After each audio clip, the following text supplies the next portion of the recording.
मिथुन राशि फल नवंबर माह 2024 जन्म राशि के आधार पर मिथुन राशि का मासिक राशि फल का संपूर्ण विश्लेषण करेंगे। यानी कि नवंबर के महीने में मिथुन राशि वाले जातकों के जीवन में क्या क्या परिवर्तन हो सकता है। सबसे पहले तो शनि मार्गी होंगे 15 नवंबर को। तो शनि के मार्गी होने से आपके भाग्य की पावर जो है बढ़ जाएगी। और सूर्य और मंगल ये दोनों ग्रहों का जो प्लेसमेंट है और सूर्य का राशि परिवर्तन ये भी आपके जीवन में एक तरह से विशेष आपके ऊर्जा को बढ़ाने में सहयोग करेगा। मंगल आपके जीवन के अंदर एक तरह से देखा जाए तो विपरीत योग बना रहा है और मंगल के विपरीत योग के कारण से आपके जीवन में अचानक कुछ बड़े परिवर्तन बदलाव होने के संकेत बन रहे हैं। ध्यानपूर्वक कार्यक्रम को आपको अंत तक देखना होगा। मैं अरविंद दिव्यव्रत ज्ञान चैनल में आपका बहुत बहुत हार्दिक स्वागत करता हूं। नमस्कार, जय माता दी, जय श्री राम। चैनल में यदि पहली बार जुड़ रहे हैं तो चैनल को आप सब्सक्राइब जरूर कर लीजिए हमारे साथ जुड़े रहने के लिए, और ज़्यादा से ज़्यादा लोगों को इसे शेयर भी आप कर सकते हैं। मिथुन राशि के जातकों के जीवन में नवंबर के महीने में महत्वपूर्ण परिवर्तन शनिदेव का होगा। शनिदेव वक्री थे, अब वो मार्गी हो रहे हैं और शनिदेव के मार्गी होने से आपके जीवन में आपके भाग्य का, आपके एक तरह से व्यवहारिक दृष्टिकोण से देखेंगे तो वहाँ पर भी बड़े परिवर्तन बदलाव आपको महसूस होंगे। भाग्य का किस डायरेक्शन में, किस तरीके से, और आप अपने स्वयं के जीवन में क्या क्या कमी कर रहे हैं ये आपको समझ में आएगा।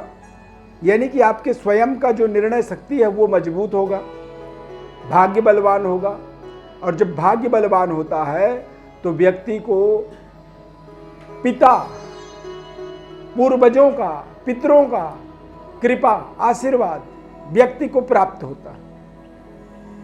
तो 15 नवंबर के बाद आपके जीवन में कुछ बड़े चमत्कारिक परिवर्तन, बदलाव आप जरूर महसूस करेंगे, देखेंगे होता हुआ आपके जीवन में।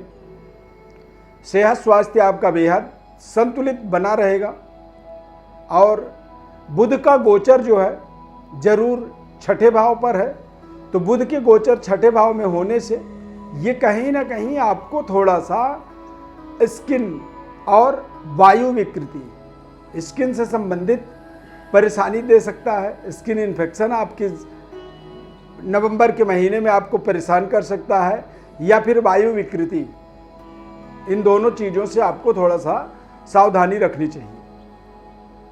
शुक्र ग्रह का गोचर वृश्चिक राशि और धनु राशि में होगा, जो कि आपके कैरियर का लॉर्ड होगा। आपके पंचम भाव का स्वामी है और सप्तम भाव में ये 7 नवंबर को गोचर करेंगे धनु राशि में।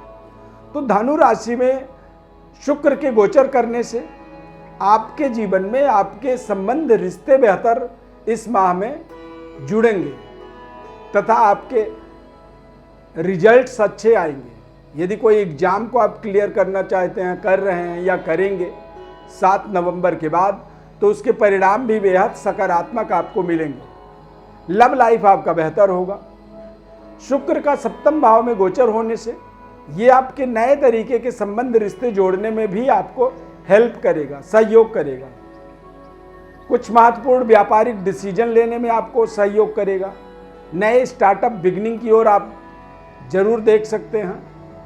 और शुक्र का सप्तम भाव में गोचर होने से आप अपने जीवन साथी के भाग्य का लाभ प्राप्त करेंगे। कारोबार व्यापार में एक जबरदस्त मुनाफा आपको मिल सकता है, क्योंकि शुक्र का सप्तम भाव में गोचर होने का मतलब होता है कि ये दिग्बली हो जाएगा, ताकतवर हो जाएगा। केंद्र और त्रिकोण दोनों ही चीज़ों से शुक्र का संबंध जुड़ना, शनि का मार्गी हो जाना और बुध का इस माह के अंत में जाकर के, यानी कि 26 नवंबर के बाद बुध वक्री होंगे वृश्चिक राशि में। मतलब बुध का वक्री होना भी आपके लिए एक सकारात्मक, परिणामदायक आप कह सकते हैं।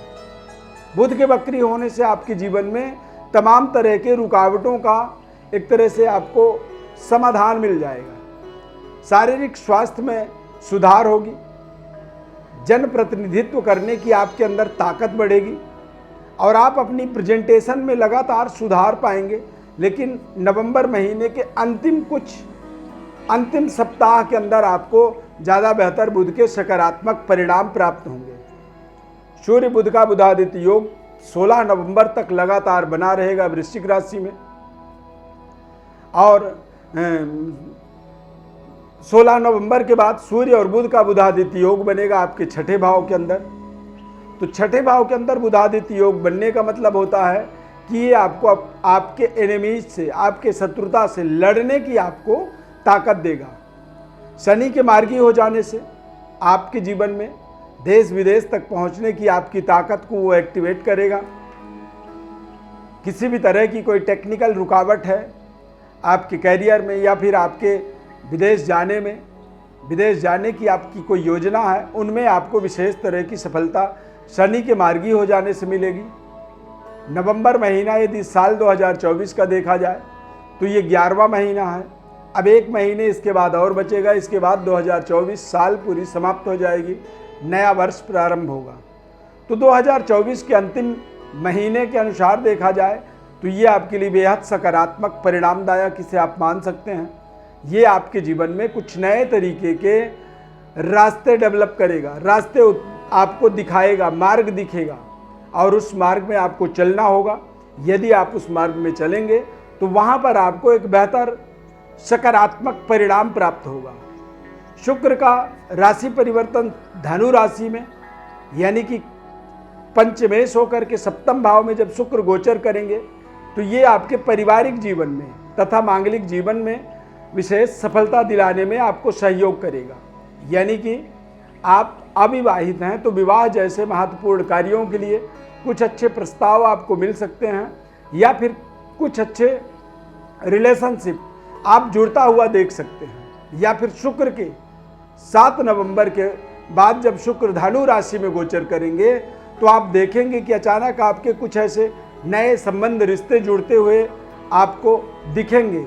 यानी कि उन रिश्तों में आपको पूरी भरोसा रखनी चाहिए। वो रिश्ते आपके जीवन में लॉन्ग लाइफ जुड़ सकते हैं। इस चीज़ का आपको अपने दिमाग में एक सोच बना करके आगे बढ़ना होगा।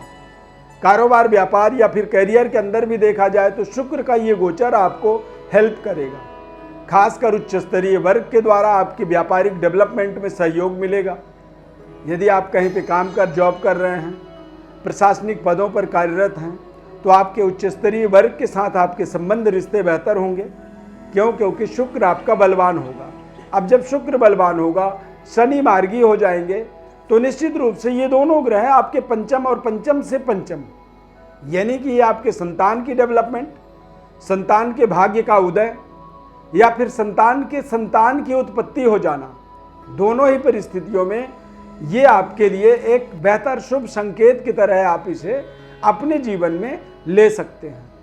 और जब ये दोनों उपलब्धि आपको मिलती है, संतान का भाग्योदय होता है, उससे भी आपके परिवार के अंदर हर्षोल्लास, प्रसन्नतादायक वातावरण बनेगा और पूरे परिवार में एक खुशियों भरा माहौल, वातावरण यहाँ पर बन जाएगा।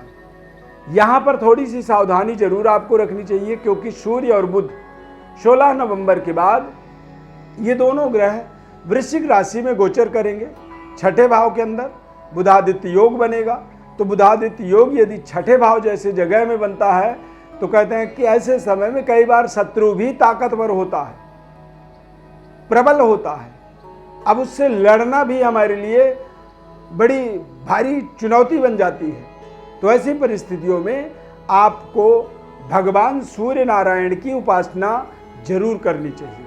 आदित्य हृदय स्तोत्र का जप करना चाहिए और गायत्री मंत्र का भी आप जप कर सकते हैं। यदि आप शुद्ध सात्विक शाकाहारी जीवन व्यतीत कर रहे हैं तो गायत्री मंत्र का जप करें, अन्यथा आप आदित्य हृदय स्तोत्र का पाठ करें, सूर्य देव को जल चढ़ाएं और कहते हैं कि सूर्य देव को नमस्कार प्रिय है।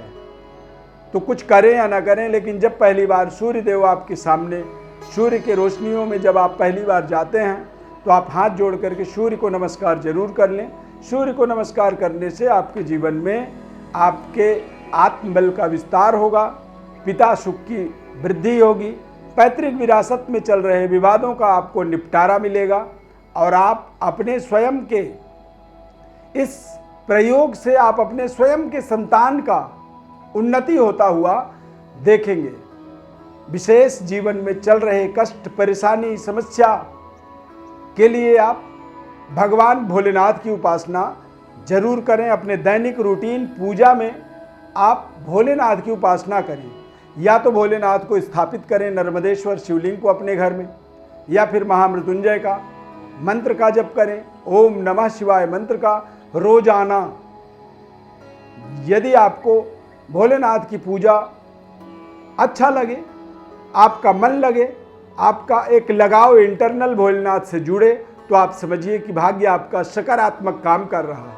और यदि भोलेनाथ से आपका मन नहीं लग रहा है तो आपको ये समझना है कि आपके भाग्य में कोई ना कोई कमी है जो 100% आपके पक्ष में काम नहीं कर पा रहा है। यदि आप कोई विशेष और विश्लेषण अपने बारे में समझना चाहते हैं तो आप हमारे व्हाट्सएप पर अपनी बात डिटेल भेज सकते हैं। हमारे तरफ से आपको हम संपूर्ण विश्लेषण बताएंगे तथा जीवन के महत्वपूर्ण उपायों को बताएंगे और जीवन में चल रही समस्याओं को भी बताएंगे कि आखिर ये समस्याएं क्यों चल रही हैं, क्या आपको करनी चाहिए। क्योंकि ये जो फलादेश हम बता रहे हैं, जो प्रेडिक्शन बता रहे हैं, जो विश्लेषण, ये विश्लेषण जन्म गोचरकालिक ग्रह स्थिति के पर बता रहे हैं। अब जन्मकालिक ग्रह स्थिति और गोचरकालिक ग्रह स्थिति के संतुलन को यदि आप समझ जाएंगे तो निश्चित रूप से जीवन में आप भारी भरकम उन्नति, तरक्की और समृद्धि को जरूर प्राप्त करेंगे। इस खास कार्यक्रम में जुड़ने के लिए बहुत बहुत धन्यवाद। जय श्री राम।